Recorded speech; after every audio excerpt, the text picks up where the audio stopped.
Imagine standing at the edge of the Giza plateau as the sun begins its descent toward the western horizon. The Great Pyramid rises before you, its limestone blocks glowing amber in the fading light. The Sphinx gazes eastward with ancient eyes, weathered by millennia of wind and sand. But what if everything you see is merely the surface of something far more profound? Beneath your feet, the bedrock stretches down into darkness. Layer upon layer of limestone, carved by time and perhaps by human hands we have yet to discover. The monuments we know and marvel at may be only the visible peaks of a vast underground world, hidden for thousands of years beneath the shifting sands of Egypt. Recent discoveries have begun to whisper of chambers and passages that extend far deeper than anyone imagined. Ground-penetrating radar sends invisible pulses into the earth, returning with echoes that speak of hollow spaces, of geometric patterns that should not exist in natural stone. These are not the fevered dreams of treasure hunters or the wild theories of amateur archaeologists. These are the careful measurements of scientists, the precise readings of instruments that can see through solid rock. The story of what lies beneath Giza is still being written. Each new scan, each pulse of energy sent into the depths, adds another piece to a puzzle that grows more intriguing with every revelation. We stand at the threshold of discoveries that could reshape our understanding of the ancient world, of civilizations that may have flourished and vanished before the first pyramid stone was ever lifted into place. As darkness settles over the plateau and the stars emerge in the desert sky, we begin our journey into the hidden layers of Giza. This is not just a tale of archaeological discovery, but a meditation on the mysteries that surround us, the secrets that time has buried, and the endless human quest to understand our place in the vast story of civilization. The sands hold their secrets close, but technology and human curiosity are patient excavators. They work not with shovels and brushes alone, but with waves of energy that penetrate stone and time itself, revealing glimpses of chambers that have waited in darkness for millennia. What we find there may challenge everything we thought we knew about the past, and perhaps about ourselves. Standing here in the gathering dusk with the weight of history pressing down through layers of stone and sand, we prepare to descend into the depths of one of humanity's greatest enigmas. The surface monuments have told their stories for 4,500 years. Now it is time to listen to what the hidden chambers below might whisper to us across the vast expanse of time. The journey begins not with the strike of a pickaxe or the brush of an archaeologist's tool, but with the gentle pulse of radar waves, the patient recording of electromagnetic echoes, and the slow assembly of data points into images that reveal the impossible architecture of the deep. What we discover there may change not just our understanding of ancient Egypt, but our perception of what human civilization is capable of achieving, preserving, and hiding beneath the patient embrace of stone and sand. Each discovery pulls us deeper into the mystery. Each revelation opens new questions that lead us further from the comfortable assumptions of conventional archaeology and closer to the edge of wonder itself. This is where our exploration begins, at the boundary between the known and the unknowable, where science meets mystery, and where the past reaches out to touch the present with fingers of stone and silence. In the gentle warmth of a March morning in 2025, teams of researchers gathered around their equipment on the Giza plateau, unaware that they were about to peer deeper into the earth than anyone had dared to look before. The ground-penetrating radar hummed quietly as it sent its invisible pulses downward, each wave traveling through limestone and sand, bouncing back with information that would soon challenge everything we thought we knew about what lies beneath the ancient monuments. Dr. Corrado Malanga adjusted the settings on his equipment one final time before beginning the deep scan. Working alongside his colleague Filippo Biondi, they had spent months preparing for this moment. Their radar was capable of penetrating far deeper than conventional archaeological surveys, reaching depths that had never been explored beneath the pyramid complex. What they discovered that day would spark debates that continue to ripple through the archaeological community. The data that emerged from their scans painted a picture that seemed almost impossible to believe. Deep beneath the Khafre Pyramid, at a depth of over 2,100 feet, the radar detected what appeared to be a massive spiral formation carved into the bedrock itself. The spiral pattern was too regular, too precise to be a natural geological formation. Its mathematical perfection suggested the work of intelligent design, of builders who understood geometry on a scale that defied conventional understanding of ancient capabilities. The spiral stretched downward in a graceful curve, its dimensions massive beyond anything found in the known chambers of the pyramids above. Each turn of the spiral was spaced with mathematical precision, creating a pattern that resonated with the golden ratio found in so many other aspects of pyramid construction. But this was not merely decoration or symbolic geometry. The size and depth of the formation suggested a purpose that reached far beyond the ceremonial or religious functions typically associated with pyramid architecture. As word of the discovery began to spread through academic circles, the responses were as varied as they were passionate. Some researchers embraced the findings as evidence of sophisticated ancient engineering that had been hidden for millennia. They pointed to the precision of the measurements, the consistency of the data across multiple scans, and the clear artificial nature of the spiral pattern as proof that something extraordinary lay buried beneath the sands. Others approached the claims with healthy skepticism as science demands. The depth of 2,100 feet was unprecedented for any known ancient construction. No civilization in the known archaeological record had ever attempted engineering projects at such depths. The logistics of excavating and constructing at that level, particularly with the tools and techniques available to ancient builders, seemed to push beyond the boundaries of possibility into the realm of speculation. The debate intensified as independent researchers attempted to verify the findings. Some questioned whether the spiral pattern might be a misinterpretation of natural geological features, perhaps limestone formations that had been carved by underground water flow over millions of years. Others suggested that the depth measurements might be affected by variations in rock density or the presence of underground water tables that could distort radar readings. Yet the precision of the spiral pattern continued to intrigue even the most cautious observers. Natural geological processes rarely create such regular, mathematically consistent formations. The spacing between each turn of the spiral, the uniformity of its dimensions, and its apparent integration with the pyramid structure above suggested a level of planning and execution that spoke of human intelligence and purpose. Dr. Malanga and his team acknowledged the extraordinary nature of their claims while standing firm behind their methodology and findings. They emphasized that their equipment had been calibrated and tested extensively, that multiple scans had confirmed the presence of the spiral formation, and that the data had been analyzed by independent experts in radar technology and geological survey techniques.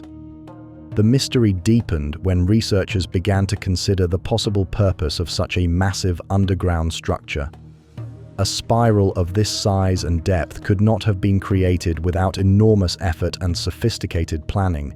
It suggested a civilization with both the technical capability and the cultural motivation to undertake projects that reached deep into the earth itself. Some theorists proposed that the spiral might have served as a water management system, channeling underground springs or managing floodwaters during periods of high Nile flooding. Others suggested it could have been a storage facility for grain or other vital resources, protected by the immense weight of stone and earth above. Still others wondered if it might have had astronomical or religious significance, its spiral form echoing the movement of celestial bodies or serving as a three-dimensional mandala for ancient spiritual practices. As the months passed after the initial announcement, the archaeological community found itself grappling with questions that reached far beyond the technical details of radar surveys and geological analysis.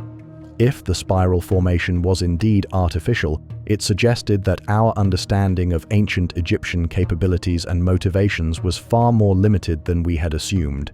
It opened the possibility that beneath the monuments we thought we knew completely, entire worlds of architecture and engineering awaited discovery. The story of the spiral below Giza remains unfinished, its chapters still being written by each new scan, each careful analysis of the data, and each debate among researchers who find themselves standing at the edge of a mystery that grows deeper with every attempt to understand it. The spiral waits in the darkness, 2,000 feet below the desert sun, patient as only stone can be, holding its secrets close while the world above struggles to comprehend its existence. The implications of the discovery extended beyond archaeology into realms of engineering and physics that challenged conventional understanding. If ancient builders had indeed carved a spiral formation at such depths, they would have needed to solve problems that modern engineers still find daunting. The removal of thousands of tons of limestone, the prevention of collapse during construction, the management of groundwater seepage, and the transport of workers and materials to such depths would have required technologies and organizational capabilities that surpass what we attribute to ancient civilizations. Dr. Biondi spent weeks analyzing the electromagnetic signatures returned by their deep scans, searching for clues about the construction methods that might have been employed. The radar data suggested that the spiral walls were smooth and precisely carved, with no evidence of the rough-hewn surfaces that would be expected from primitive tools. The consistency of the measurements across the entire formation implied a level of planning and execution that spoke of master craftsmen working with sophisticated instruments. As news of the discovery spread beyond academic circles, it captured the imagination of people around the world who had long suspected that the ancient world held secrets far greater than conventional archaeology was willing to acknowledge. The spiral formation seemed to validate theories about lost technologies and forgotten civilizations that had persisted at the margins of historical study for decades. Yet the scientific community remained divided, with many researchers calling for additional verification before accepting such extraordinary claims. The absence of any excavated evidence meant that the spiral remained a ghost in the machine, visible only through the interpretation of electromagnetic data. Some critics argued that without physical confirmation, the discovery remained in the realm of tantalizing possibility rather than established fact. The debate took on added complexity when researchers began to examine the relationship between the spiral formation and the pyramid structure above. The positioning of the spiral directly beneath the Khafre Pyramid suggested either an incredible coincidence or a deliberate design connection between the surface monument and the deep underground structure. If the two were indeed related, it would mean that the pyramid builders had planned their construction around pre-existing underground architecture, or that the spiral had been carved specifically to complement the pyramid above. Further analysis of the radar data revealed additional anomalies that deepened the mystery. Smaller chambers and passages appeared to branch off from the main spiral, creating a network of underground spaces that extended far beyond the immediate vicinity of the pyramid. These secondary structures showed the same precision of construction as the main spiral, suggesting that the entire complex had been designed as an integrated system rather than a series of separate excavations. The engineering challenges posed by such construction became more apparent as researchers attempted to model how ancient builders might have accomplished such a feat. The spiral descended through multiple layers of limestone and bedrock, each with different properties and structural challenges. Maintaining structural integrity while carving such a deep formation would have required an understanding of geology and engineering that we typically associate with modern construction techniques. Some researchers proposed that the builders might have used a combination of techniques including controlled flooding to soften the limestone, sophisticated pulley systems to remove debris, and perhaps even primitive forms of concrete to reinforce critical structural points. Others suggested that the spiral might have been carved over multiple generations, with each phase of construction building upon the work of previous builders who had gradually extended the formation deeper into the earth. The mystery of the spiral below Giza continues to evolve as new data emerges and new theories are proposed. Each revelation adds another layer of complexity to a discovery that has already challenged fundamental assumptions about ancient capabilities and motivations. The formation waits in its limestone embrace, 2,000 feet below the surface, holding answers to questions we are only beginning to know how to ask. The summer heat of June 2025 shimmered across the Giza plateau as researchers prepared for what would become one of the most ambitious subsurface surveys ever attempted in Egypt. Building upon the extraordinary discoveries of the spring, teams equipped with advanced ground-penetrating radar and seismic imaging equipment began a systematic exploration of the entire plateau, seeking to understand the full extent of what might lie hidden beneath the ancient monuments. What they discovered challenged every assumption about the scale and complexity of ancient underground construction. The radar pulses, penetrating deep into the limestone bedrock, revealed not isolated chambers or single structures, but what appeared to be an entire network of interconnected spaces stretching across vast areas beneath the plateau. The electromagnetic echoes painted a picture of chambers so large and so numerous that researchers began to speak in hushed tones of a subterranean city. Dr. Elena Vasquez, leading the international survey team, found herself staring at computer screens displaying data that seemed to belong more in the realm of science fiction than archaeological research. The largest of the detected chambers measured over 300 feet in length and nearly 200 feet in width, with ceiling heights that appeared to reach 60 feet above the chamber floors. These were not small storage rooms or modest burial chambers, but spaces vast enough to house entire communities. The precision mapping revealed that these chambers were not randomly distributed beneath the plateau. Instead, they formed a carefully planned network connected by corridors and passages that showed the same mathematical precision found in the pyramid structures above. The layout suggested urban planning on a scale that rivaled modern cities, with what appeared to be main thoroughfares connecting major chamber complexes and smaller passages linking residential or functional areas. As the data accumulated over weeks of intensive scanning, patterns emerged that spoke of sophisticated architectural planning. The chambers were arranged in clusters, with larger central spaces surrounded by smaller rooms in configurations that reminded researchers of palace complexes or temple compounds. Some clusters appeared to be connected to others by broad corridors that could have accommodated substantial foot traffic, while others seemed more isolated, perhaps serving specialized functions that required privacy or protection. The comparison to Derinkuyu, the famous underground city in Turkey, became inevitable as researchers struggled to find parallels for what they were discovering. Derinkuyu, carved into volcanic rock over many centuries, demonstrated that ancient civilizations were indeed capable of creating extensive underground settlements. But the Giza network appeared to dwarf even that remarkable achievement, both in scale and in the complexity of its construction through solid limestone. The engineering challenges posed by such construction through limestone bedrock added another layer of mystery to the discovery.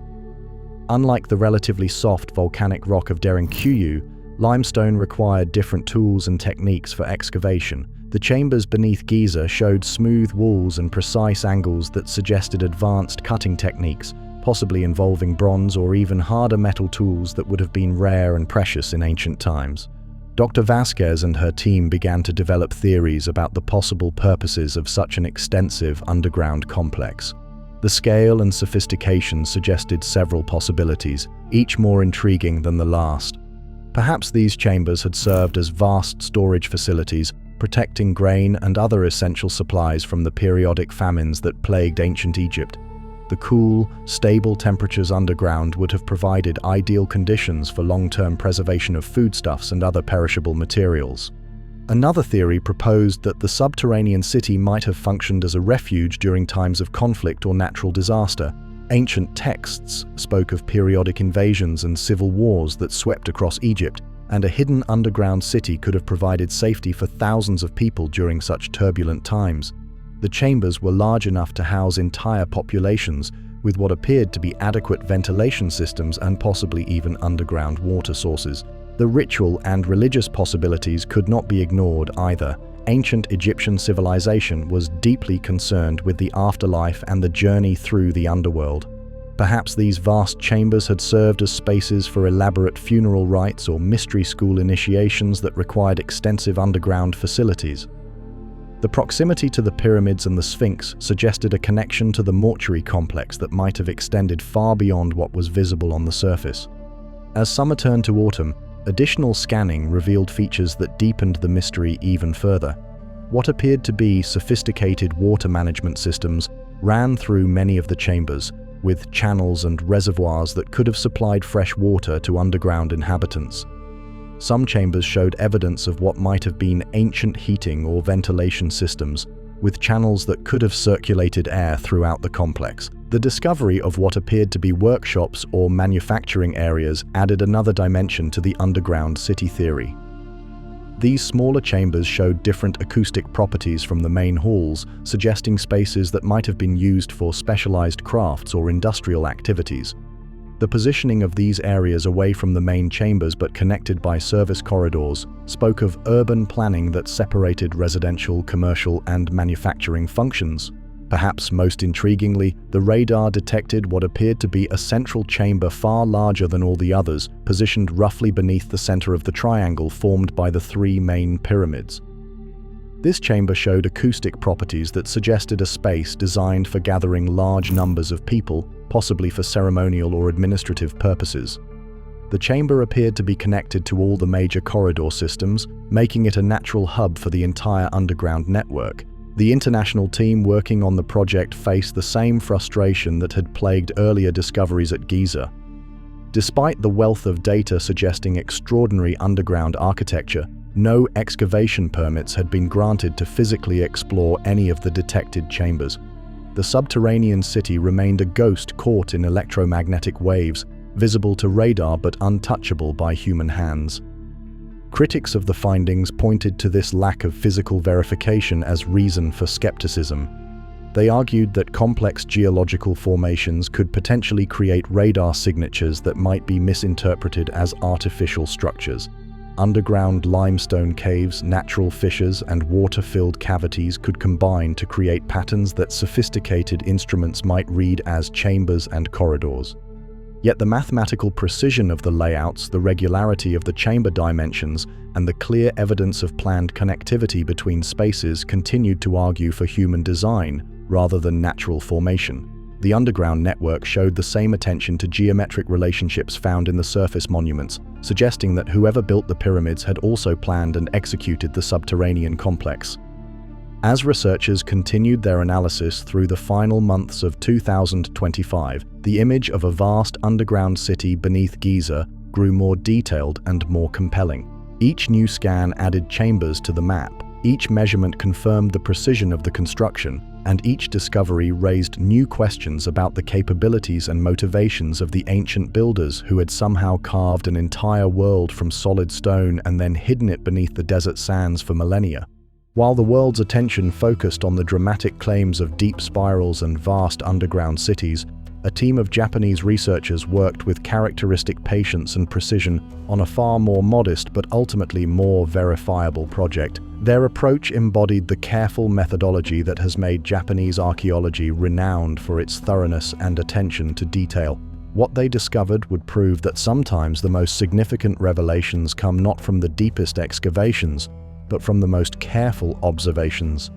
Dr. Hiroshi Takahashi and his colleagues from the University of Tokyo had spent the better part of 2025 conducting systematic ground-penetrating radar surveys of the areas surrounding the Great Pyramid complex. Unlike the ambitious deep scans that captured headlines, their work focused on the shallow subsurface, probing depths of no more than 30 feet below ground level. Their methodology was conservative, their claims modest, and their findings absolutely verifiable. The Japanese team's approach reflected a philosophy that valued incremental progress over sensational discovery. They understood that archaeology advances through the accumulation of carefully verified evidence rather than through revolutionary leaps based on extraordinary claims. Their radar equipment was calibrated to detect subtle variations in subsurface density, looking for anomalies that might indicate buried structures or modified bedrock. Working primarily in the area near the Western Cemetery, where rows of mastaba tombs mark the burial places of nobles and officials from the Old Kingdom period, the team began to detect patterns that suggested previously unknown structures lay hidden just below the surface.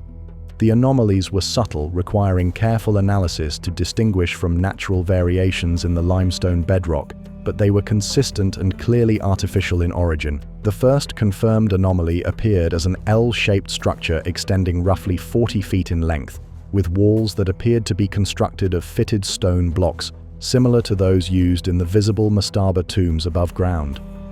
The structure was shallow enough that core sampling could confirm its existence without major excavation, providing the kind of physical verification that the deeper discoveries lacked. Further scanning revealed additional L-shaped structures arranged in what appeared to be a planned layout, with consistent spacing and orientation that suggested they were part of a larger architectural scheme.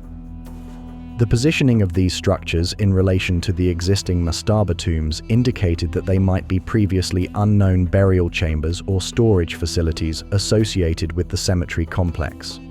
What made the Japanese discovery particularly significant was not just the detection of the structures, but the team's ability to map them completely and verify their existence through multiple independent methods.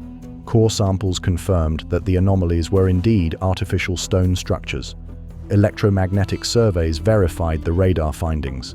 Even traditional archaeological techniques like careful surface examination revealed subtle depressions and mounds that corresponded to the buried structures below. Dr. Takahashi's team also discovered what they termed cavity anomalies, spaces within the bedrock that appeared to be either natural caves that had been modified by human activity or entirely artificial chambers carved into the limestone. These cavities were smaller than the dramatic chambers reported elsewhere on the plateau, but they were numerous and showed clear evidence of human modification. The cavity anomalies clustered around the L-shaped structures in patterns that suggested a functional relationship. Some appeared to be connected to the structures by narrow passages, while others seemed to serve as isolated storage or burial spaces. The acoustic properties of these cavities, as revealed by sonar mapping, indicated that many were still largely intact, their original shapes preserved by the protective embrace of solid stone. The methodical Japanese approach extended to their analysis of the discovered structures. Rather than speculating about grand purposes or ancient mysteries, they focused on understanding how these buried features related to the known archaeology of the area. The L-shaped structures appeared to be extensions or modifications of the mastaba tomb complex, possibly representing burial practices or architectural techniques that had not been previously recognized. The team's detailed mapping revealed that the buried structures followed the same orientation patterns as the visible mastaba tombs, with their long axes aligned to cardinal directions and their spacing conforming to the mathematical relationships found throughout the Giza complex. This suggested that the buried structures were contemporary with the visible tombs rather than representing some earlier or later period of construction. One of the most intriguing aspects of the Japanese discovery was the evidence it provided for previously unknown construction techniques used by the pyramid builders. The L-shaped structures showed sophisticated joinery methods and the use of precisely cut stones that fit together without mortar. These techniques were more advanced than what had been previously documented for mastaba tomb construction, suggesting that the builders possessed skills and knowledge that extended beyond what was visible in the surface monuments. The cavity anomalies revealed evidence of tool marks and finishing techniques that provided new insights into the methods used by ancient stonemasons. Some cavities showed the smooth, curved surfaces that indicated the use of advanced cutting tools, while others displayed the step-like patterns characteristic of gradual excavation using traditional bronze implements. The variety of techniques suggested either a long period of construction or the work of craftsmen with different skill levels and tool sets. As the Japanese team prepared their findings for publication in peer-reviewed journals, they took care to present their discoveries within the established framework of Egyptian archaeology. They acknowledged the relationship between their findings and the more sensational claims being made about deeper structures, but emphasized that their own work represented verifiable additions to the known archaeological record rather than revolutionary reinterpretations of ancient history. The significance of the Japanese discovery extended beyond the specific structures they had mapped and verified. Their work demonstrated that systematic, careful investigation of the Giza Plateau continued to yield new information about ancient construction and burial practices. Even in an area that had been studied intensively for over a century, patient observation and modern technology could still reveal previously unknown aspects of the ancient world. Their success in obtaining physical verification of their discoveries also provided a model for how claims about subsurface structures at Giza might be validated. The combination of multiple survey techniques, core sampling, and careful analysis offered a pathway toward confirming or refuting the more dramatic discoveries that relied solely on radar interpretation. The L-shaped structures and cavity anomalies mapped by the Japanese team became part of the growing body of evidence that the visible monuments at Giza represented only a portion of the ancient construction on the plateau. While their findings were less sensational than claims of deep spiral formations or vast underground cities, they provided solid, verifiable proof that significant archaeological features remained to be discovered beneath the desert sands. As Dr. Takahashi reflected on his team's patient work, he emphasized that archaeology advances through the accumulation of carefully verified evidence rather than through dramatic revelations. The quiet discoveries made by methodical investigation might lack the immediate impact of more sensational claims, but they provided the foundation upon which reliable knowledge of the past could be built. In the patient work of mapping every anomaly and verifying every structure, the true story of Giza's hidden layers was slowly but surely being revealed. Throughout the corridors of universities and the hushed reading rooms of archaeological libraries around the world, a familiar pattern began to emerge as news of the Giza discoveries spread. It was a pattern as old as human knowledge itself, the delicate dance between revolutionary discovery and institutional caution, between the excitement of new possibilities and the careful preservation of established understanding. The resistance to radical reinterpretations of Giza was neither new nor unexpected, but it followed rhythms that had shaped the progress of human knowledge for centuries. The academic establishment's response to claims of vast underground structures beneath Giza reflected the same cautious skepticism that had greeted countless other discoveries that challenged conventional wisdom. Peer review committees questioned methodologies, demanded additional evidence, and expressed concern about the extraordinary nature of the claims. This resistance was not born of malice or closed-mindedness, but from the essential role that skepticism plays in maintaining the integrity of scientific knowledge. To understand the current debates surrounding Giza, one need only look back to the story of Göbekli Tepe, that remarkable archaeological site in southeastern Turkey that rewrote our understanding of early human civilization. When Klaus Schmidt first proposed that the massive stone circles he had discovered dated to nearly 12,000 years ago, the archaeological establishment reacted with profound skepticism. The idea that hunter-gatherer societies could have created such sophisticated monuments challenged fundamental assumptions about the development of human civilization.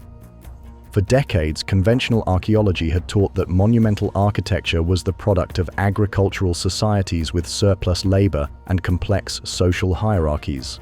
The notion that nomadic peoples could have organized the construction of massive stone temples seemed to contradict everything that was known about prehistoric human capabilities. Yet patient excavation and careful dating eventually confirmed that Göbekli Tepe predated the agricultural revolution by thousands of years, forcing a complete reconsideration of early human social development. The transformation of Göbekli Tepe from dismissed anomaly to accepted paradigm shift illustrates the complex process by which revolutionary discoveries become integrated into established knowledge. Initial resistance gave way to grudging acknowledgement as evidence accumulated, and eventually to enthusiastic embrace as the implications of the discovery were fully understood. The site that had once been considered impossible became a cornerstone of new theories about the origins of civilization itself. The parallels between the Göbekli Tepe controversy and the current debates about Giza are striking. Both involve claims that challenge fundamental assumptions about ancient capabilities. Both propose that conventional timelines and interpretations may be inadequate to explain the archaeological evidence. And both face the institutional resistance that inevitably greets discoveries that threaten to overturn established paradigms. Yet there are also significant differences between the two situations. Göbekli Tepe benefited from active excavation that provided physical evidence to support its extraordinary claims. The stone circles could be touched, measured, and dated using multiple independent methods. The underground structures at Giza remain largely theoretical, visible only through the interpretation of electromagnetic data that requires sophisticated analysis and technical expertise to understand. The Egyptian government's restrictions on major excavations at Giza have created an additional layer of complexity that was not present in the Göbekli Tepe case. While Turkish authorities eventually embraced the archaeological significance of Schmidt's discoveries and supported extensive excavation efforts, Egyptian officials have maintained strict controls over access to the Giza plateau that limit the ability of researchers to physically verify claims about subsurface structures. These restrictions reflect legitimate concerns about protecting one of the world's most important archaeological sites from potentially damaging excavation efforts. The pyramids and the Sphinx have already suffered from centuries of treasure hunting, inappropriate restoration attempts, and poorly planned archaeological interventions. The desire to preserve these monuments for future generations provides a strong justification for limiting access to researchers whose methods or motivations might threaten the integrity of the site.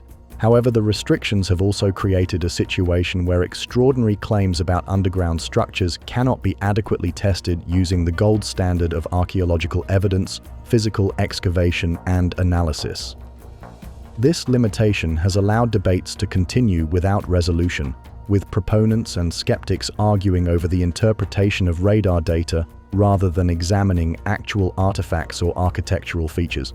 The pattern of resistance to new discoveries at Giza also reflects deeper issues within the field of Egyptology itself. The study of ancient Egypt has been shaped by more than 2 centuries of scholarship that has created detailed chronologies, established interpretive frameworks, and built academic careers on specific understandings of Egyptian civilization. Revolutionary discoveries that threaten to overturn these established paradigms face not just scientific skepticism but also institutional inertia and professional investment in existing theories. The social dynamics of academic disciplines play a crucial role in determining how new discoveries are received and evaluated. Senior scholars who have built their careers on particular interpretations of Egyptian history may be naturally resistant to evidence that calls their life's work into question. Younger researchers may be reluctant to challenge established authorities whose support they need for career advancement. These human factors, while understandable, can slow the integration of legitimate new discoveries into accepted knowledge. The resistance patterns also reflect the broader challenges facing archaeology in an era of rapid technological advancement. Traditional archaeological methods based on careful excavation and analysis of physical artifacts are being supplemented and sometimes challenged by new technologies that can peer beneath the surface without disturbing the soil.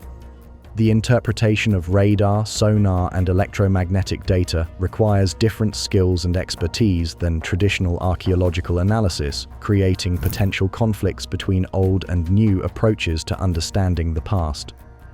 The democratization of information through the internet has added another dimension to the resistance patterns surrounding Giza discoveries. Claims about underground structures can spread rapidly through social media and popular websites, reaching public audiences before they have been subjected to rigorous peer review. This can create situations where popular enthusiasm for dramatic discoveries outpaces scientific verification, leading to backlash from academic institutions concerned about maintaining standards of evidence and analysis. The economic factors surrounding archaeological research also influence patterns of resistance and acceptance. Major excavation projects require substantial funding, often from government sources or private foundations that may have their own agendas and preferences. The desire to avoid controversial projects that might generate negative publicity can lead funding agencies to favor safe, conventional research over potentially revolutionary but risky investigations. The international politics of archaeology add yet another layer of complexity to the patterns of resistance surrounding Giza discoveries. Egypt's control over access to its archaeological sites reflects legitimate concerns about cultural heritage and national sovereignty, but it also creates situations where important research may be influenced by political considerations rather than purely scientific ones. The desire to maintain national prestige and control over the narrative of ancient Egyptian achievements can influence decisions about which research projects receive approval and support. As the debates over underground structures at Giza continue to unfold, the patterns of resistance and acceptance that emerge will likely follow the familiar rhythms that have shaped archaeological knowledge for generations. Initial skepticism will give way to grudging acknowledgement if evidence accumulates, and eventually to enthusiastic embrace if the discoveries prove to revolutionize our understanding of the ancient world. The process may take years or even decades, but the patient accumulation of evidence and the gradual shift in scholarly consensus will ultimately determine which claims about hidden chambers and underground cities become part of accepted archaeological knowledge. The historical precedents for such transformations in archaeological understanding extend far beyond Göbekli Tepe. The discovery of Troy by Heinrich Schliemann was initially dismissed by many scholars who considered Homer's Iliad to be pure fiction rather than a source of historical information. The existence of the Minoan civilization on Crete was unknown until Arthur Evans began his excavations in the early 20th century, revealing a sophisticated Bronze Age culture that had been completely forgotten by history. Each of these discoveries required the archaeological establishment to expand its understanding of what was possible in the ancient world. The acceptance of new paradigms often came slowly, as entrenched views gave way to mounting evidence that could no longer be ignored. The resistance was not merely obstinate conservatism, but reflected the legitimate scientific principle that extraordinary claims require extraordinary evidence. In the case of Giza, the resistance to claims about vast underground structures also reflects the unique position that ancient Egypt holds in popular imagination and academic study. Egypt has been the subject of intense scholarly attention for over 2 centuries, with generations of archaeologists, historians, and linguists building detailed models of Egyptian civilization. Any discovery that threatens to fundamentally alter this carefully constructed understanding faces not just scientific skepticism, but also the weight of accumulated scholarly investment. The bureaucratic structures that govern archaeological research in Egypt add another layer of complexity to the patterns of resistance. The Egyptian Ministry of Tourism and Antiquities must balance the competing demands of scientific research, heritage preservation, tourism revenue, and national pride. Decisions about which research projects receive approval are influenced by all these factors, creating situations where purely scientific considerations may be secondary to broader institutional and political concerns. The role of international collaboration in overcoming resistance cannot be underestimated. The Japanese discoveries near the Western Cemetery gained acceptance partly because they were conducted by researchers with impeccable academic credentials working within established institutional frameworks. The methodical approach, careful documentation, and modest claims made it easier for the international archaeological community to accept and integrate the findings into existing knowledge. The contrast between the reception of the Japanese discoveries and the more dramatic claims about deep underground structures illustrates how the manner of presentation and the institutional context of research can influence academic reception. Discoveries that are presented within established scholarly frameworks, published in peer-reviewed journals, and accompanied by physical evidence face less resistance than those that challenge fundamental assumptions or rely primarily on technological interpretation. The media's role in shaping patterns of resistance has also evolved significantly in the digital age. Social media platforms can amplify both sensational claims and scholarly rebuttals, creating public debates that may influence academic discourse. The pressure to respond to popular enthusiasm or criticism can lead scholars to take public positions before the usual processes of peer review and scholarly deliberation have run their course. The emergence of citizen science and amateur archaeology has added yet another dimension to the patterns of resistance surrounding Giza discoveries. Advances in technology have made sophisticated analytical tools available to researchers outside traditional academic institutions, potentially democratizing the process of archaeological discovery. However, this democratization also creates challenges for maintaining scholarly standards and ensuring that claims are properly evaluated before gaining widespread acceptance. The financial implications of major archaeological discoveries cannot be ignored when examining patterns of resistance. Sites that attract significant tourist revenue like Giza face pressure to balance scientific research with commercial considerations.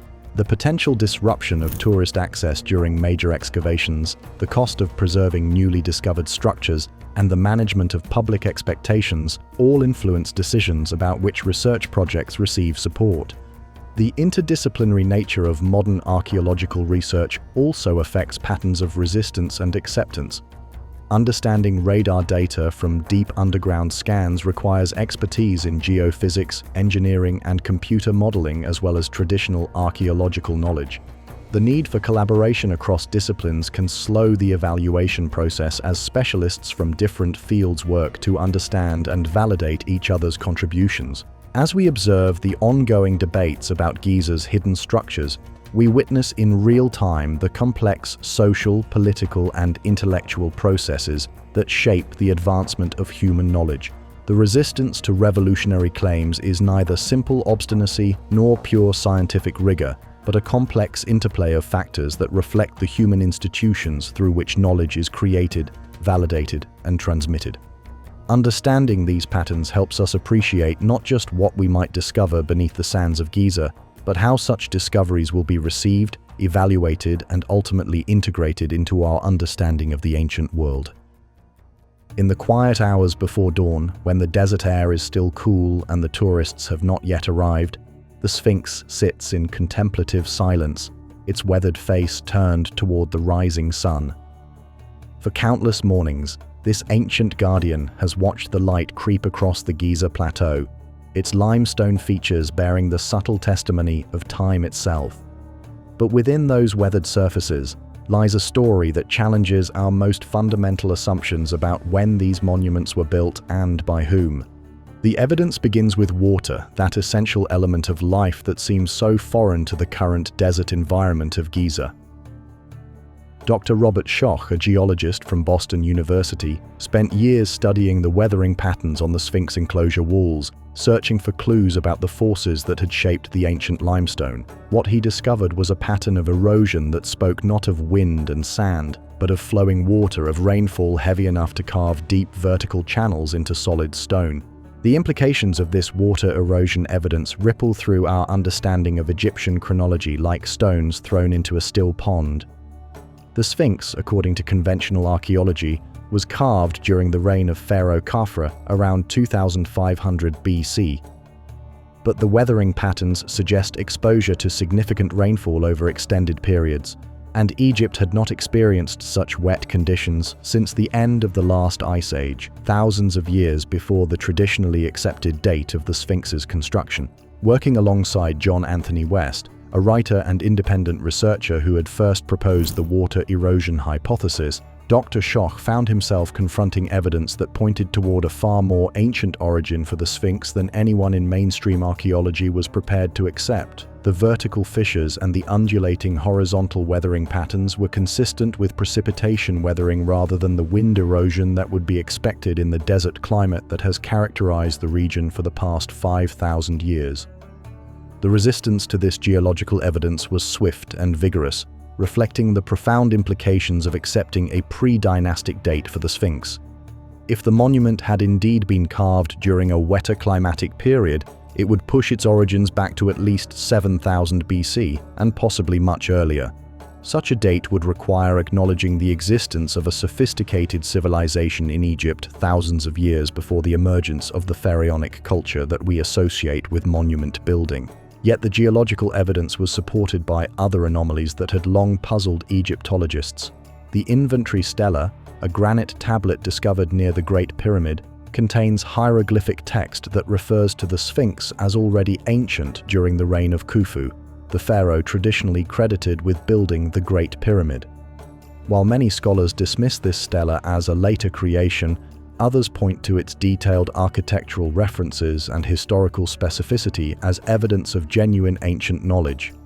The text of the inventory stela describes Khufu as having built a temple beside the Sphinx, which it calls the dwelling place of Harmaches, an ancient name for the sun god associated with the monument.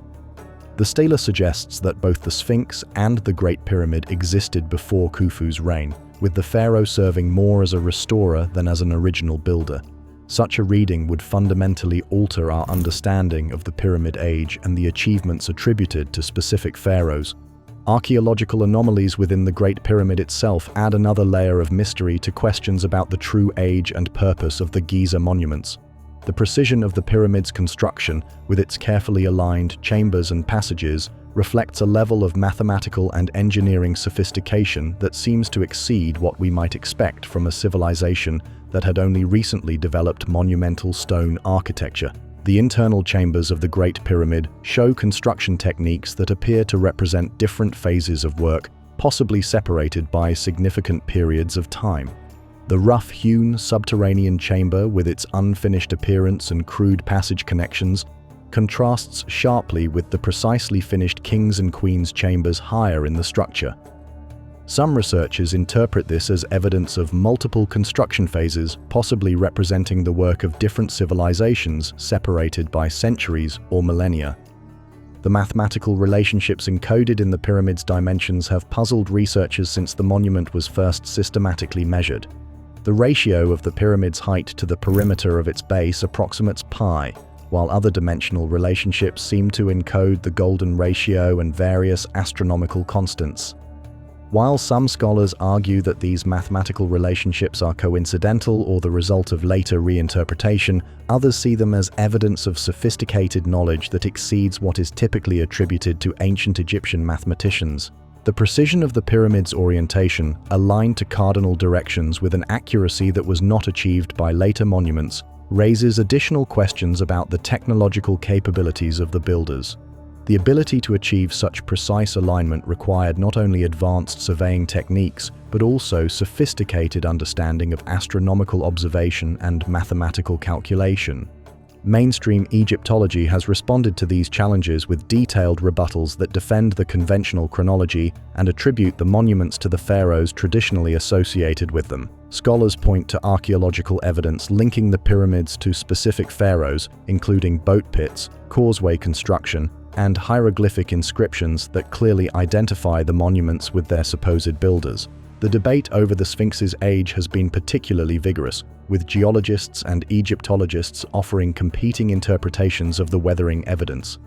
Some scholars argue that the erosion patterns could result from factors other than rainfall, including chemical weathering, flooding from nearby irrigation, or even maintenance activities that involved washing the monument. Others question whether the current understanding of ancient Egyptian climate is complete enough to rule out periods of increased precipitation during the traditionally accepted dates for the Sphinx's construction.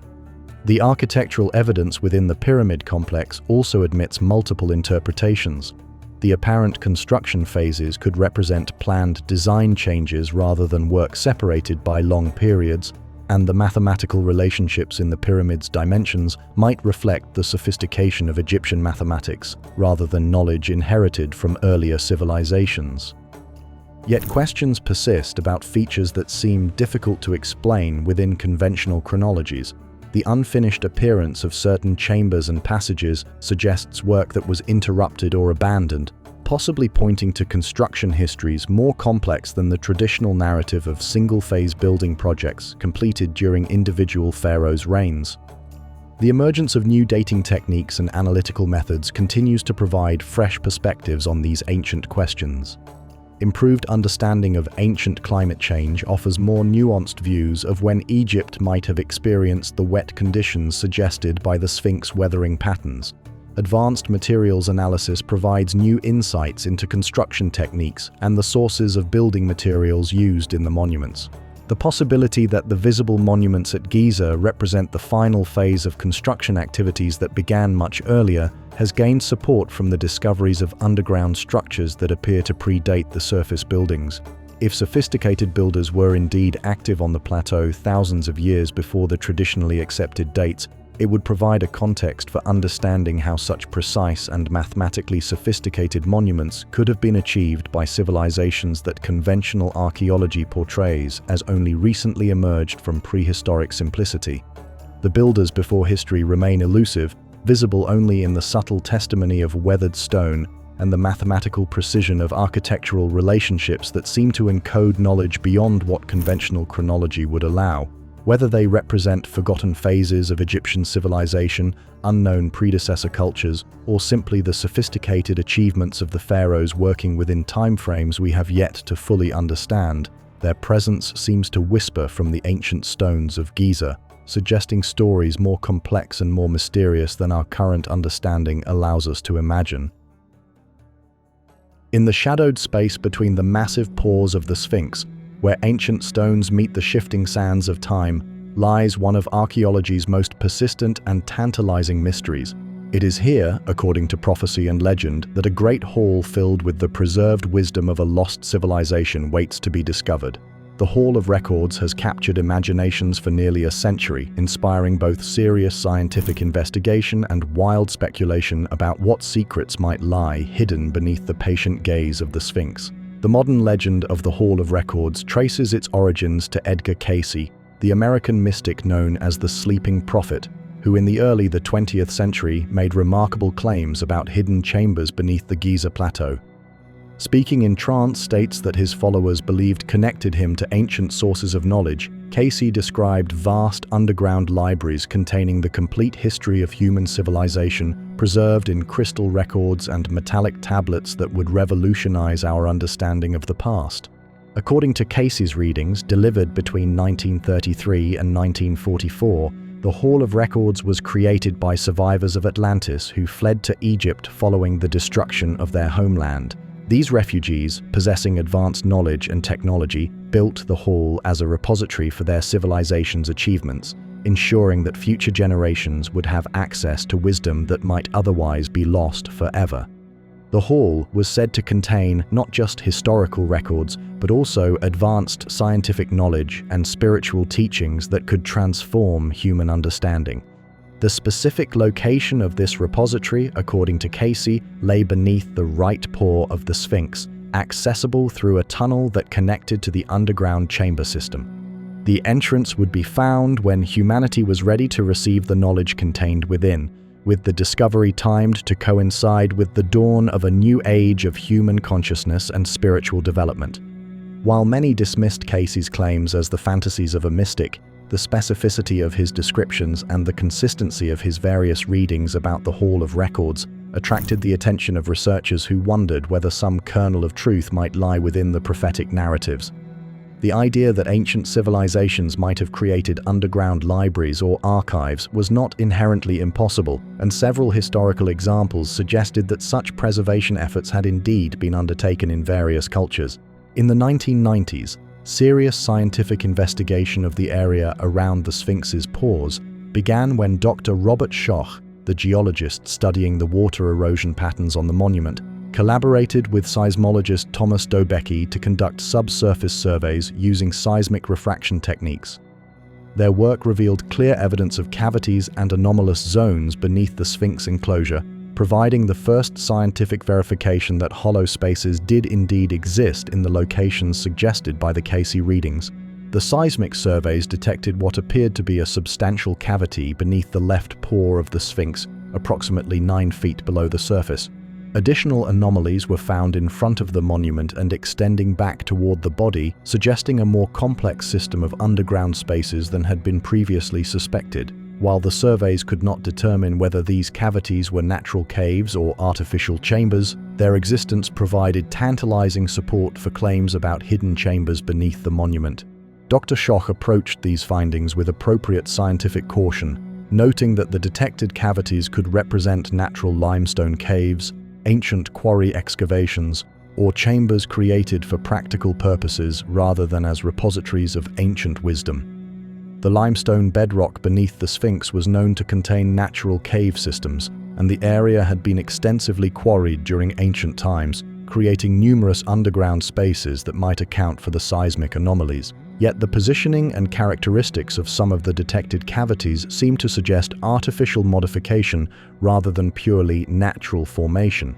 The cavity beneath the left paw showed regular dimensions and what appeared to be worked walls, while the anomalies extending back from the monument followed patterns that seemed more consistent with deliberately excavated chambers than with natural cave systems. Ancient texts and traditions from various cultures added intriguing context to the search for hidden chambers beneath the Sphinx. Egyptian sources from the Ptolemaic period refer to underground chambers associated with Thoth, the god of wisdom and writing, located near the great lion guardian of the plateau. These references, while often dismissed as mythological, showed remarkable consistency in their descriptions of hidden knowledge repositories protected by lion guardians. Arabic sources from the medieval period describe treasure chambers beneath the Sphinx, accessible through secret passages that were known to a few initiates but hidden from the general population. While these accounts were often intermingled with folklore and legend, their persistence across different historical periods suggested the possibility of genuine traditions about underground spaces that had been maintained through oral transmission. The mystery deepened when researchers began to examine the possible connections between the underground chambers and the broader network of passages and rooms that seemed to extend throughout the Giza plateau. If the spaces beneath the Sphinx were part of a larger underground complex, they might represent components of an integrated system designed for storage, ritual, or refuge, rather than isolated chambers created for specific purposes. Modern ground-penetrating radar surveys have provided additional evidence for underground structures in the vicinity of the Sphinx, though the interpretation of this data remains a subject of debate among researchers. Some scans suggest the presence of right-angled chambers and connecting passages that would be consistent with artificial construction, while others are interpreted as natural geological features or the remnants of ancient quarrying activities. The Egyptian government's restrictions on excavation around the Sphinx have prevented direct exploration of the detected cavities, leaving their nature and contents a matter of speculation. The desire to preserve the monument and its immediate surroundings has resulted in policies that prioritize conservation over investigation, effectively protecting whatever lies beneath from both discovery and potential damage. This preservation policy has created a unique situation where scientific evidence points to the existence of underground chambers, but political and conservation considerations prevent the kind of physical exploration that would resolve questions about their nature and contents. The Hall of Records, if it exists, remains protected not by ancient guardians or mystical barriers, but by modern bureaucratic decisions about site management and heritage preservation. Independent researchers have continued to advocate for limited exploration of the underground spaces, proposing non-invasive techniques that could provide information about the chambers without requiring major excavation. These proposals include the use of fiber optic cameras inserted through small drill holes, electromagnetic mapping that could reveal the internal structure of the spaces, and chemical analysis of air samples that might indicate the presence of organic materials or artificial substances within the chambers. The debate over the Hall of Records reflects broader questions about the relationship between mystical traditions and scientific investigation. While the specific claims made by Edgar Cayce may lack empirical support, the existence of underground chambers beneath the Sphinx appears to be scientifically verified. The challenge lies in determining whether these spaces contain anything that would justify the extraordinary claims made about their significance. Recent discoveries of underground chambers at other ancient sites around the world have demonstrated that sophisticated civilizations did indeed create hidden repositories for important materials. The Dead Sea Scrolls, the Library of Alexandria, and various other examples show that the preservation of knowledge through concealment was a recognized practice in the ancient world. Whether the chambers beneath the Sphinx contain anything resembling the Hall of Records described by Edgar Cayce remains one of archaeology's great unanswered questions. The spaces are there, waiting in the darkness beneath the ancient monument, holding whatever secrets they may contain. Until exploration is permitted, they remain suspended between myth and reality, their contents known only to the stone guardians who have watched over them through the long centuries of sand and silence. Across the vast tapestry of human memory woven through the myths and legends of cultures separated by oceans and millennia, runs a common thread that speaks of waters rising to cover the world.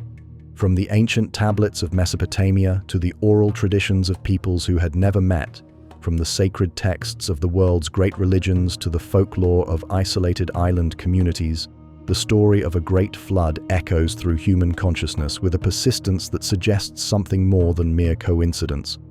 The flood narratives share remarkable similarities despite emerging from cultures that had no apparent contact with one another. The Babylonian epic of Gilgamesh tells of Utnapishtim, who survived the deluge by building a great vessel on the instruction of the gods. The Hebrew tradition speaks of Noah and his ark, preserving life through the waters that covered the earth. Hindu texts describe Manu, who was saved from the cosmic flood by Vishnu in his fish incarnation.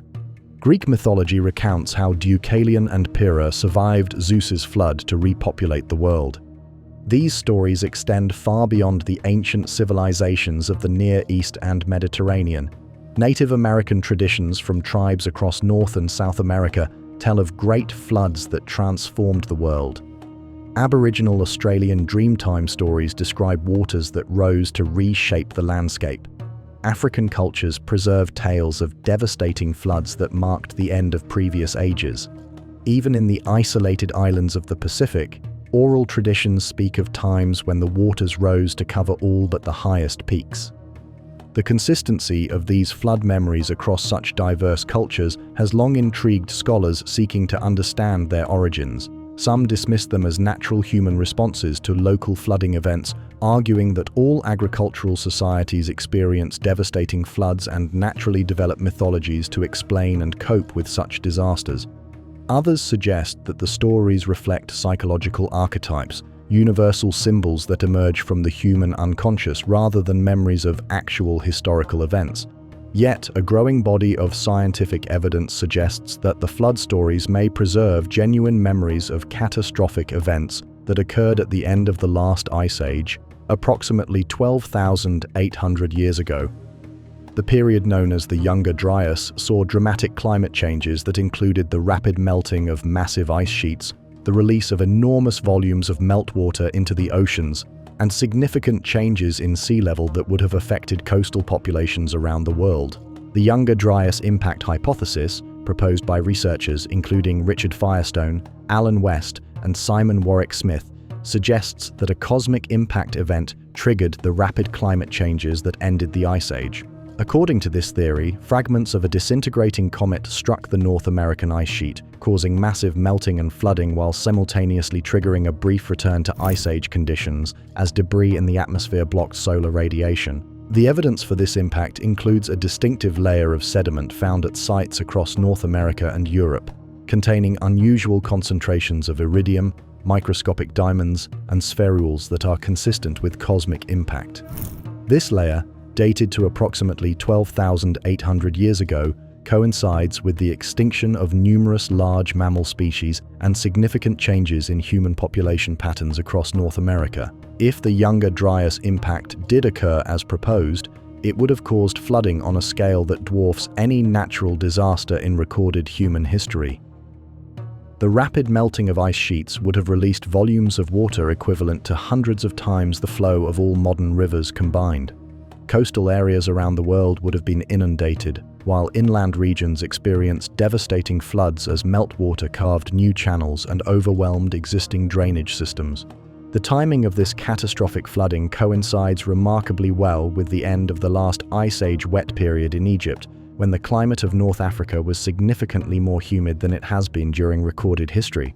Archaeological evidence suggests that the Sahara was green and populated during this period, with rivers and lakes supporting human communities across what is now desert.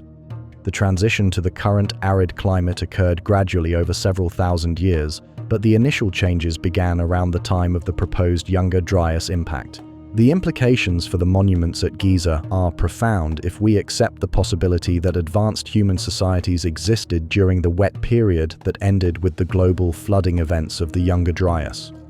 Communities that had developed sophisticated technologies and accumulated knowledge over millennia would have faced an existential threat as their world was transformed by rising waters and changing climate.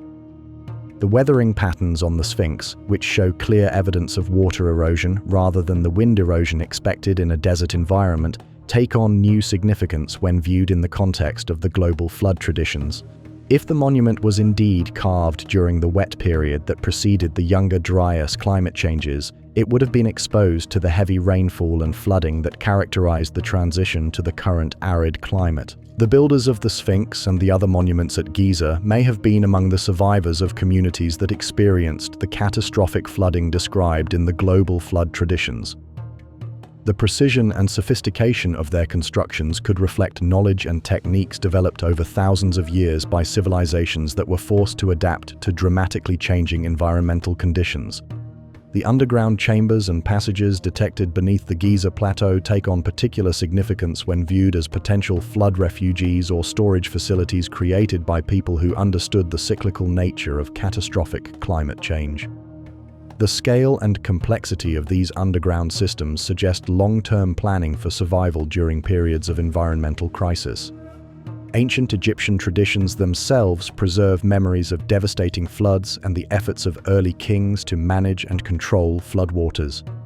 The pharaoh Menes, traditionally considered the first ruler of United Egypt, was credited with major hydraulic engineering projects that redirected the course of the Nile and created the city of Memphis.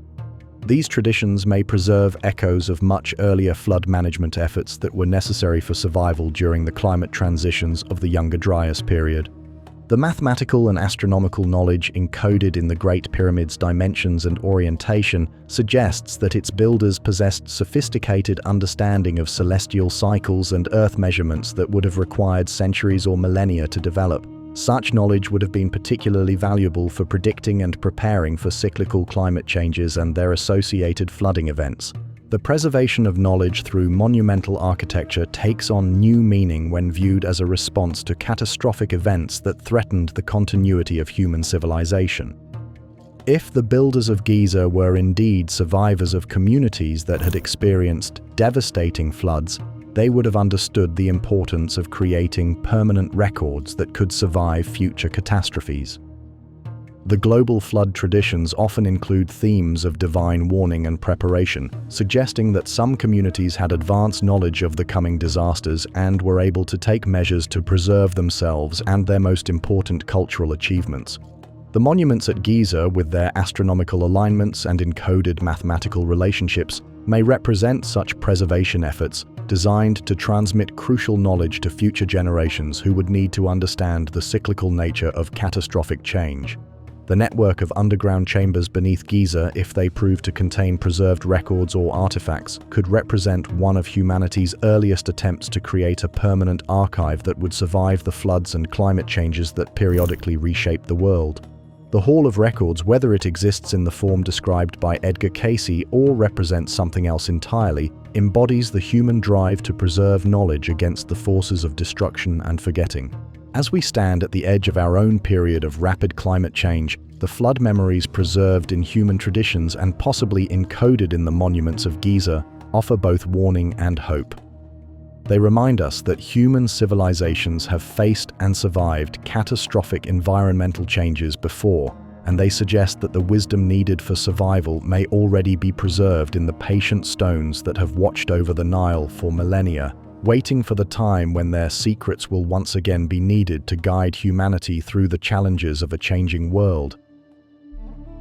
The moment we allow ourselves to consider that the Great Pyramid might have been standing on the Giza Plateau before 2600 BC, we step into a realm where the comfortable certainties of historical chronology begin to dissolve like morning mist before the desert sun.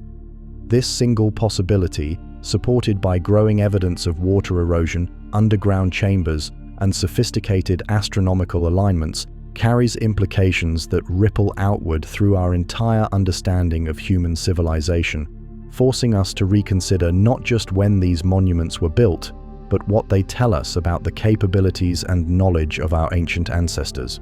The conventional timeline of human development follows a neat progression from simple to complex, from primitive to sophisticated.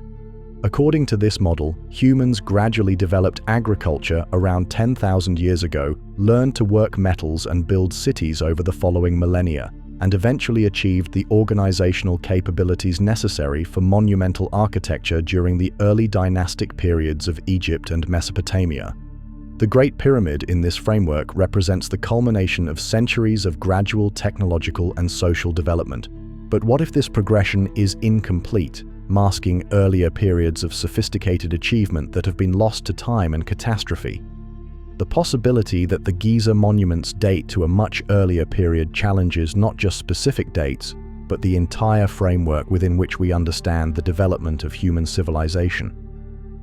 If advanced architectural and engineering capabilities existed thousands of years before the traditionally accepted dates, It suggests that human societies have achieved sophisticated development multiple times, perhaps following cycles of advancement and collapse that are not reflected in our current historical models. The technical challenges involved in building the Great Pyramid remain formidable even by modern standards. The precision required to quarry, transport, and position over 2 million stone blocks, each weighing between 2 and 15 tons, demands not just massive labor forces but sophisticated planning, engineering knowledge, and organizational capabilities. The mathematical relationships encoded in the pyramid's dimensions, including approximations of pi and the golden ratio, suggest knowledge of advanced mathematics that conventional timelines place much later in human development. The astronomical alignments of the Giza monuments point toward knowledge of celestial mechanics that required generations of careful observation and calculation to develop.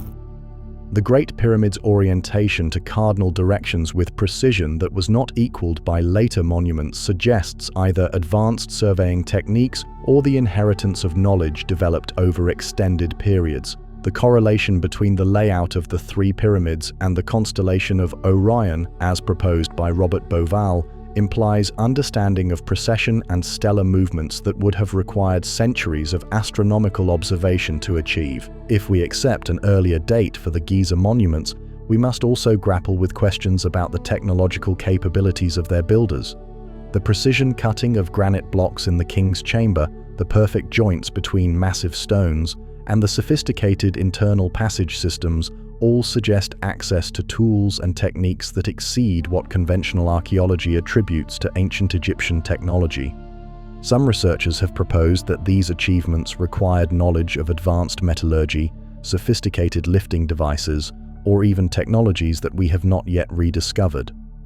The implications extend beyond technology to questions of social organization and cultural continuity. Building projects on the scale of the Giza monuments required coordinated efforts involving thousands of workers over extended periods. The ability to organize, feed, and house such large labor forces implies sophisticated administrative systems and surplus agricultural production that conventional timelines suggest did not exist in pre-dynastic Egypt. If the monuments are indeed much older than traditionally believed, they point toward complex societies that achieved remarkable organizational capabilities and then somehow disappeared from the historical record. The possibility of lost civilizations challenges our assumptions about the linear progress of human development. Rather than a steady advancement from simple to complex societies, human history may be characterized by cycles of rise and fall, with periods of sophisticated achievement separated by intervals of decline or catastrophe. The global flood traditions discussed in previous chapters suggest that such cycles may be linked to periodic environmental catastrophes that force human societies to rebuild from reduced circumstances. Archaeological evidence from sites like Göbekli Tepe in Turkey has already forced revisions to conventional timelines, pushing back the dates for sophisticated monumental architecture by several millennia.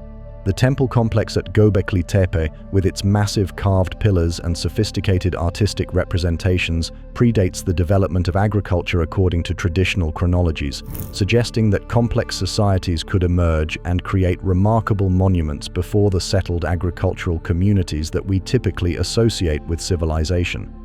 The discovery of underwater ruins off the coasts of various continents adds another dimension to questions about lost civilizations and revised timelines.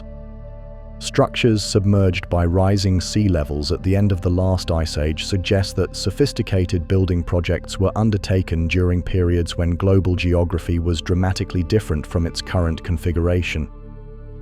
These discoveries support the possibility that advanced societies existed during the wet period that preceded the current arid climate of Egypt. The technological capabilities implied by an earlier date for Giza raise fascinating questions about knowledge transmission and cultural continuity. If sophisticated engineering and mathematical knowledge existed thousands of years before the conventional dates for these achievements, how was this knowledge preserved and transmitted across generations? The possibility that information was encoded in monumental architecture takes on new significance as a means of ensuring that crucial knowledge would survive periods of social disruption or environmental catastrophe.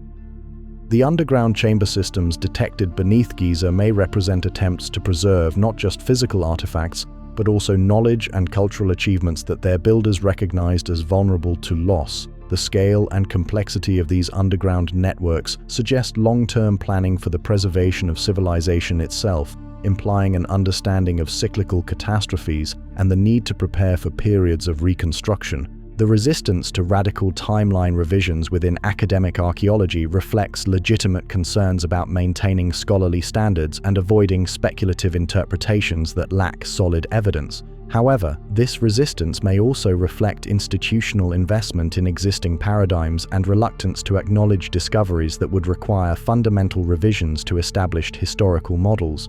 The gradual acceptance of earlier dates for sites like Göbekli Tepe demonstrates that archaeological timelines can and do change as new evidence emerges. The implications of rewriting the timeline extend beyond academic archaeology to broader questions about human potential and the nature of progress itself. If sophisticated civilizations have risen and fallen multiple times throughout human history, it suggests that our current technological achievements are not unique but represent the rediscovery of capabilities that may have been achieved and lost before. This perspective could fundamentally alter our understanding of human history and our expectations for the future. The mystery of who built the monuments at Giza and when they accomplished this remarkable feat continues to deepen as new evidence emerges and new technologies allow us to peer more deeply into the past. Each discovery that challenges conventional chronologies opens new questions about the capabilities of ancient humans and the true complexity of our species' journey through time. The monuments themselves stand as patient witnesses to whatever truth lies hidden in their stones, their chambers, and their mathematical relationships. Whether they represent the achievements of the pharaohs traditionally credited with their construction or the legacy of much earlier builders whose civilization has been lost to time, they continue to challenge our understanding of what human beings are capable of achieving when they set their minds to transcending the limitations of their era and creating something that will endure across the vast expanses of time. In the pre-dawn darkness of November 2017, teams of physicists and archaeologists gathered around sophisticated detection equipment positioned within the Great Pyramid, their instruments humming quietly as they prepared to peer deeper into the ancient monument than any human eye had ever seen. The technology they employed would have seemed like magic to the pyramid's builders, using subatomic particles that rain down from space to reveal hidden chambers that had remained secret for over 4,000 years. The Scan Pyramids project represented a convergence of cutting-edge physics and ancient mystery, bringing together researchers from France, Japan, and Egypt in an ambitious attempt to map the internal structure of the Great Pyramid without moving a single stone. Their primary tool was Muon tomography, a technique that detects cosmic ray muons as they pass through solid matter, creating images based on how these particles are absorbed or deflected by different materials and empty spaces. Muons are elementary particles created when cosmic rays collide with atoms in the Earth's upper atmosphere. Like ghostly messengers from space, they penetrate deep into solid matter, passing through rock and stone while leaving subtle traces of their passage. Dense materials like limestone absorb more muons than empty spaces, allowing scientists to create detailed maps of internal structures by measuring the patterns of muon detection over extended periods. The first major discovery came as a surprise to researchers who had expected to confirm the pyramid's known internal structure. Instead of the familiar pattern of the King's Chamber, Queen's Chamber, and Grand Gallery, the muon detectors revealed the unmistakable signature of a large void above the Grand Gallery, a space that appeared to be at least 100 feet long and positioned at roughly the same angle as the Grand Gallery itself. Dr. Mehdi Tayyubi, one of the project's leaders, found himself staring at data that challenged fundamental assumptions about the completeness of our knowledge of the Great Pyramid. The newly detected void, which the team designated as the Big Void, was substantial enough to contain a space comparable in size to the Grand Gallery, yet it had remained completely unknown to archaeologists, despite centuries of exploration and study. The precision of the Muon tomography measurements left little doubt about the void's existence. Multiple detection systems confirmed the anomaly, and extended observation periods ruled out statistical fluctuations or equipment errors. The big void was real, substantial, and positioned in a part of the pyramid that should have been solid stone according to all previous architectural analyses. The discovery sparked intense debate about the purpose and significance of the hidden chamber. Some researchers proposed that it might represent a construction technique, a void left to reduce the weight of stone pressing down on the grand gallery below.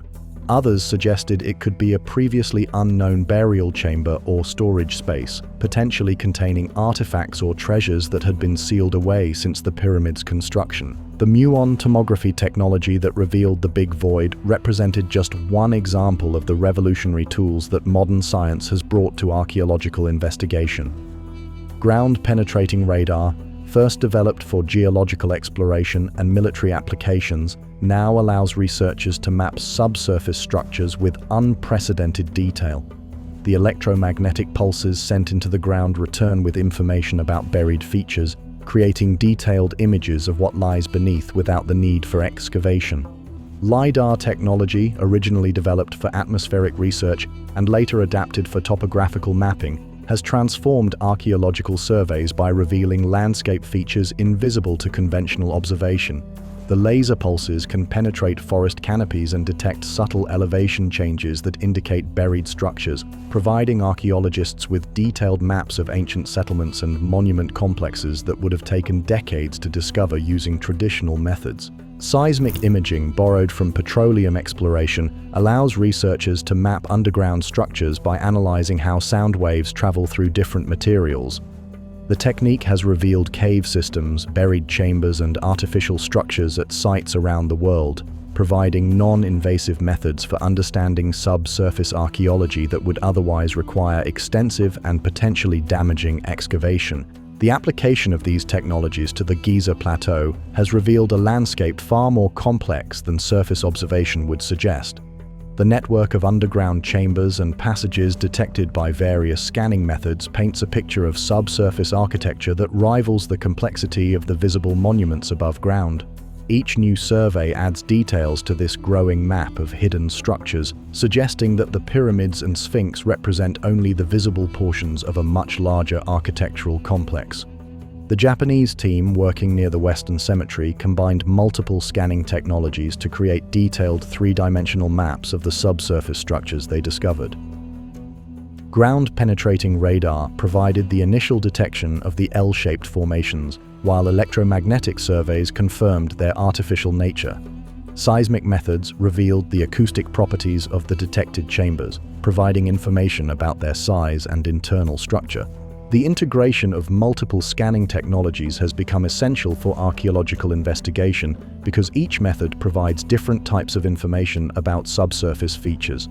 Ground-penetrating radar excels at detecting boundaries between different materials, making it ideal for mapping chamber walls and architectural features. Electromagnetic surveys can distinguish between solid stone and void spaces, providing information about internal volumes. Seismic methods reveal acoustic properties that indicate whether spaces are filled with debris, water, or air. The computational challenges involved in processing and interpreting data from these advanced scanning technologies have driven the development of sophisticated analytical software that can combine information from multiple sources into coherent three-dimensional models. Artificial intelligence and machine learning algorithms now assist researchers in identifying patterns and anomalies that might be missed by human analysis, providing automated detection of features that could indicate buried structures or modified bedrock.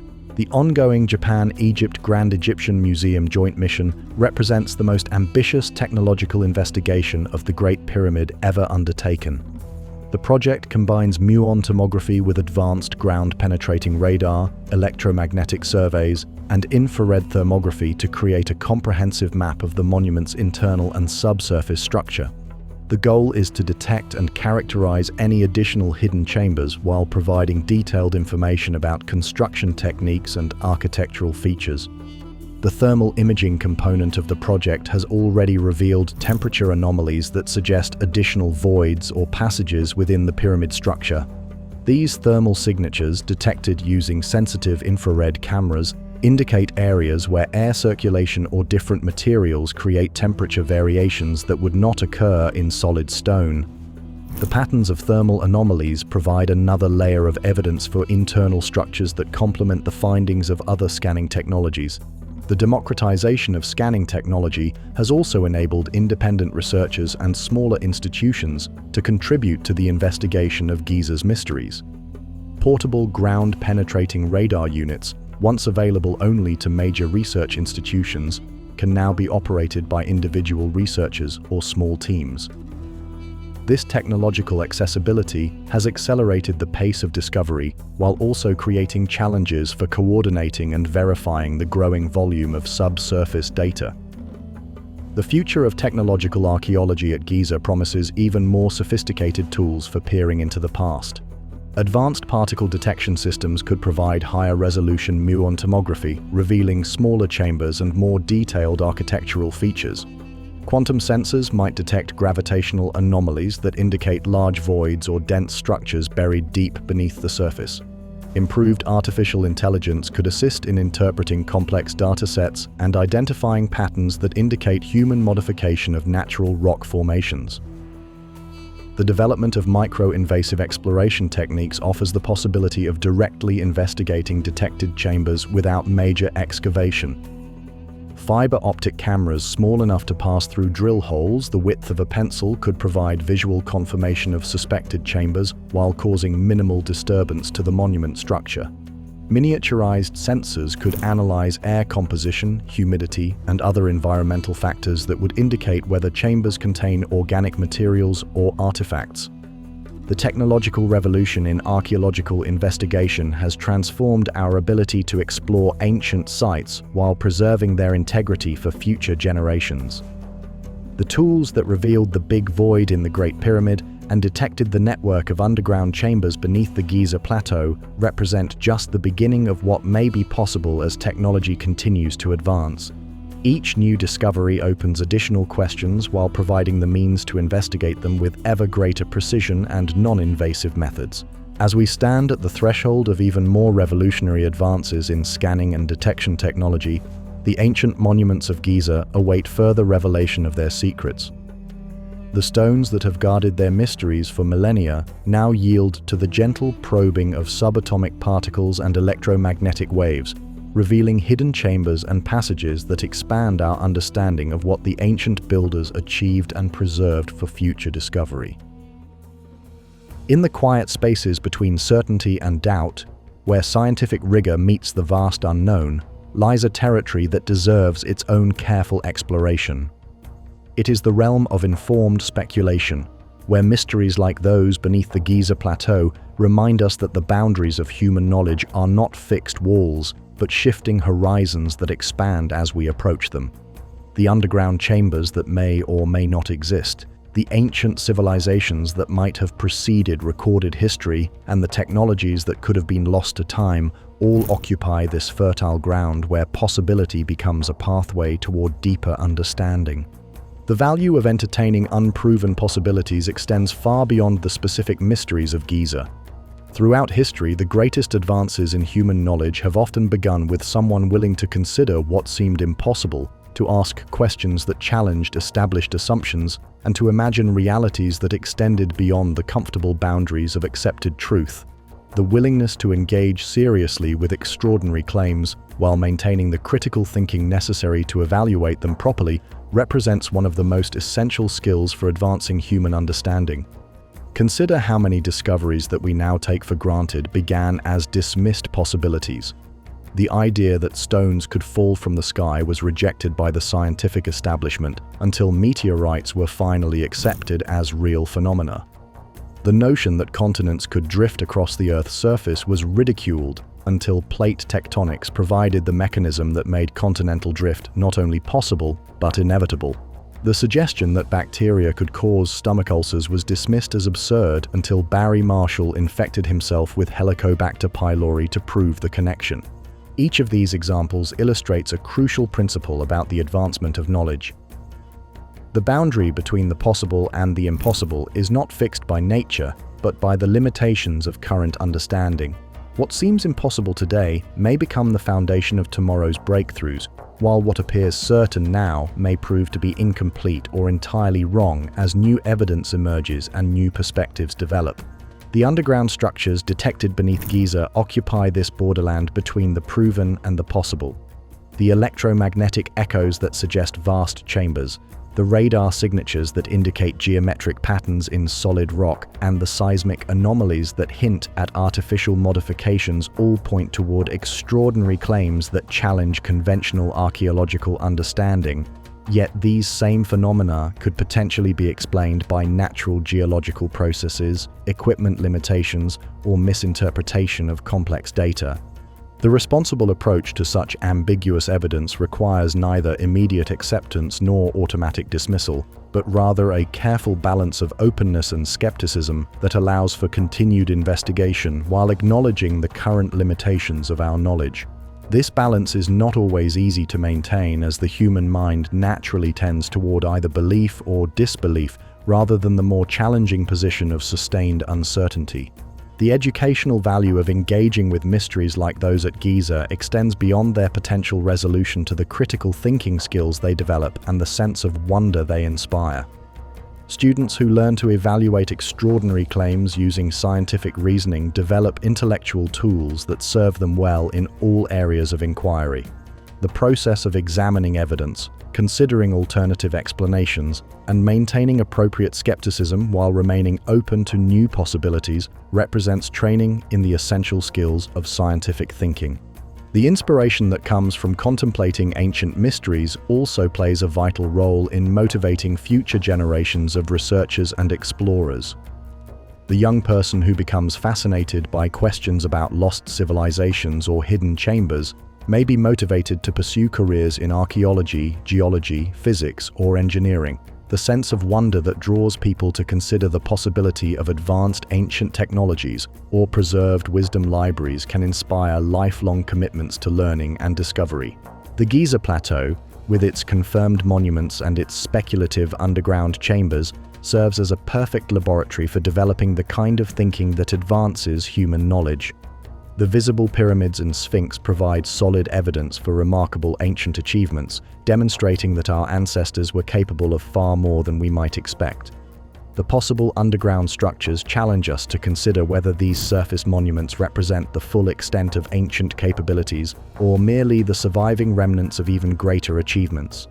The methodological challenges posed by investigating underground chambers at Giza also drive technological development that benefits many other fields of research.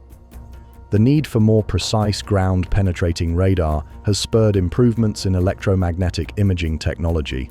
The desire to create detailed maps of subsurface structures has advanced computer modeling and data analysis techniques. The development of non-invasive exploration methods has applications ranging from medical imaging to geological survey to space exploration. The international collaboration required for major investigation projects at Giza demonstrates how shared mysteries can bring together researchers from different countries, disciplines, and cultural backgrounds. The Scan Pyramids project united physicists from France and Japan with Egyptian archaeologists in common pursuit of knowledge about ancient achievements. Such collaborations not only advance specific research goals, but also build relationships and understanding between different academic traditions and approaches. The preservation challenges associated with investigating ancient sites like Giza have also driven advances in conservation science and heritage management.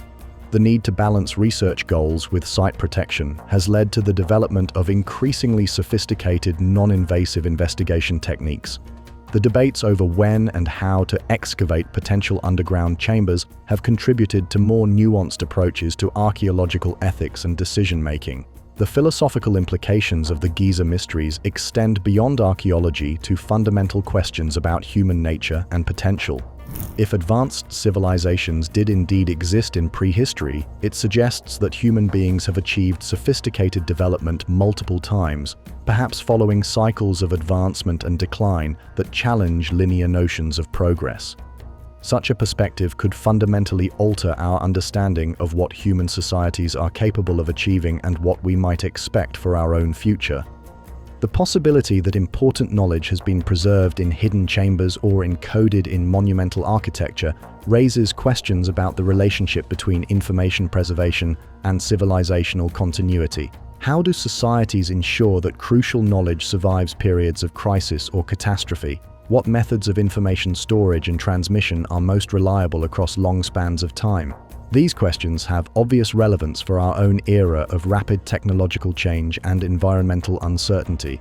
The mystery of Giza also illustrates the complex relationship between scientific investigation and public imagination.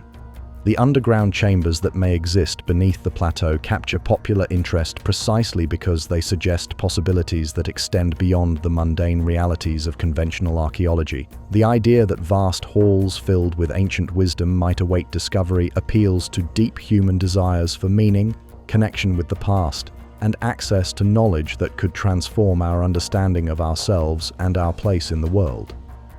The responsible communication of scientific uncertainty represents another crucial skill that the Giza mysteries help develop. Learning to distinguish between what is known, what is suspected, and what is speculated requires careful attention to evidence and honest acknowledgement of limitations. The ability to discuss extraordinary possibilities without either dismissing them automatically or accepting them uncritically represents a sophisticated form of scientific literacy that serves society well in many contexts. As we contemplate the hidden chambers that may lie beneath the ancient monuments of Giza, we engage in more than archaeological speculation. We participate in the timeless human quest to understand our place in the vast story of civilization, to connect with the achievements and wisdom of our ancestors, and to imagine possibilities that extend beyond the boundaries of current knowledge. Whether these chambers exist as vast halls filled with preserved wisdom or remain forever in the realm of possibility, they serve their purpose by inspiring wonder, motivating investigation, and reminding us that the universe still holds mysteries worthy of our most careful attention and most creative thinking. As the first light of dawn touches the limestone faces of the pyramids, painting them in shades of gold and amber that have greeted countless sunrises across the millennia, we find ourselves once again where our journey began, standing on the Giza plateau with the weight of mystery pressing up from the depths below and the vastness of time stretching out in all directions around us. The surface beneath our feet, which seemed so solid when we first arrived, now feels different, transformed by the knowledge of what might lie hidden in the darkness below. The electromagnetic echoes that speak of chambers and passages, the radar signatures that suggest geometric patterns carved in stone, and the seismic whispers that hint at spaces where human feet may have walked thousands of years before the first pyramid stone was lifted into place. All these invisible discoveries have changed the very ground on which we stand. We have journeyed through claims of spiral formations descending into depths that challenge our understanding of ancient capabilities, through theories of vast underground cities that could rival any surface settlement, and through careful Japanese discoveries that prove unknown structures continue to emerge from patient investigation. We have explored the patterns of resistance that greet revolutionary claims and the evidence for builders who may have worked in ages before recorded history began. The Hall of Records, whether it exists as Edgar Cayce envisioned or represents something entirely different, embodies humanity's deepest hopes about the preservation of wisdom across the vast expanses of time. The global flood memories that echo through human consciousness suggest catastrophes that may have shaped both the monuments we see and the underground refugees we suspect. The implications of rewritten timelines challenge everything we thought we knew about the development of human civilization. Through the lens of modern technology, we have watched as muons from space reveal hidden chambers and electromagnetic waves map subsurface anomalies, bringing tools that seem like magic to the exploration of ancient mysteries. And we have contemplated how possibility itself becomes a pathway toward understanding, even when specific claims remain suspended between proof and speculation. Now, as our exploration draws to a close, we stand transformed by the journey we have taken together. The monuments that seemed familiar have revealed depths of mystery that extend far beyond their visible surfaces. The ground that appeared solid has disclosed networks of hidden spaces that may hold secrets preserved for millennia. The past that seemed well understood has opened questions that reach into the very foundations of human achievement and potential. The Sphinx continues its ancient vigil, weathered face turned toward the rising sun, eyes that have witnessed the passage of centuries now reflecting the morning light that has awakened the desert for countless thousands of years. But we no longer see the monument as a simple guardian of ancient tombs. It has become a keeper of mysteries that extend deep into the earth, a marker above underground chambers that may contain the preserved wisdom of civilizations whose very existence challenges our understanding of human history. The Great Pyramid rises before us with mathematical precision that continues to astonish researchers who discover new alignments and relationships encoded in its dimensions. But the monument is no longer just an isolated achievement of ancient engineering. It has become the visible peak of what may be a vast iceberg of construction, with underground extensions that could dwarf the surface structures in both scale and sophistication. The mysteries we have explored together remind us that human curiosity knows no boundaries of time or space. The same drive that motivates modern researchers to peer into hidden chambers with cosmic ray particles once inspired ancient builders to carve passages deep into solid bedrock. The desire to preserve knowledge against the forces of destruction and forgetting has created both the monuments we can see and the underground repositories we can only imagine. Whether the vast chambers suggested by electromagnetic surveys prove to contain preserved libraries, ancient technologies, or simply the patient darkness of empty stone, they have already served their purpose by expanding our sense of what might be possible. The spiral formations that may descend thousands of feet below the pyramid, the underground cities that could have sheltered entire populations, and the geometric patterns that hint at mathematical knowledge encoded in stone. All these possibilities stretch our imagination and challenge us to think more broadly about human potential. The debates and discussions surrounding these discoveries reflect the very best aspects of human inquiry. The careful skepticism that demands rigorous evidence, the open-mindedness that considers extraordinary possibilities, and the patient methodology that distinguishes between speculation and established fact, all represent the tools that have advanced human knowledge throughout history. The mysteries of Giza provide a perfect laboratory for exercising these intellectual capabilities and developing the kind of thinking that will continue to expand the boundaries of human understanding. As we prepare to leave the plateau, carrying with us the questions and possibilities we have encountered together, we take one final look at the monuments that have inspired wonder for thousands of years. The pyramids and Sphinx will continue their patient watch over the desert, holding their secrets close while new technologies develop the capability to reveal them.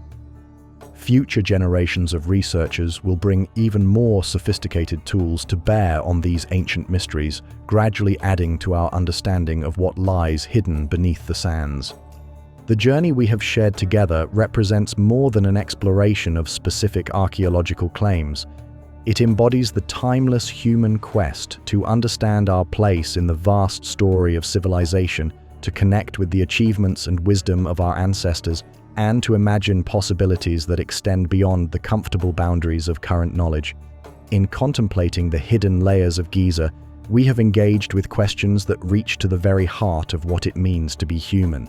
The stars that guided ancient astronomers still wheel overhead in their eternal patterns, connecting us across the millennia to builders who may have encoded celestial relationships in stone and underground chambers alike. The sun that rises over Giza today follows the same path that illuminated the work of ancient architects and engineers, whether they labored 4,000 years ago or at some even more distant time beyond the reach of recorded history. We stand on top of mysteries that may never be fully resolved, suspended above depths that may always remain beyond our reach. But in the standing itself, in the willingness to contemplate extraordinary possibilities while maintaining the intellectual honesty to acknowledge what we do not know, we participate in the greatest adventure available to human consciousness, the endless exploration of mystery, meaning, and wonder that transforms both the explorers and the world they seek to understand.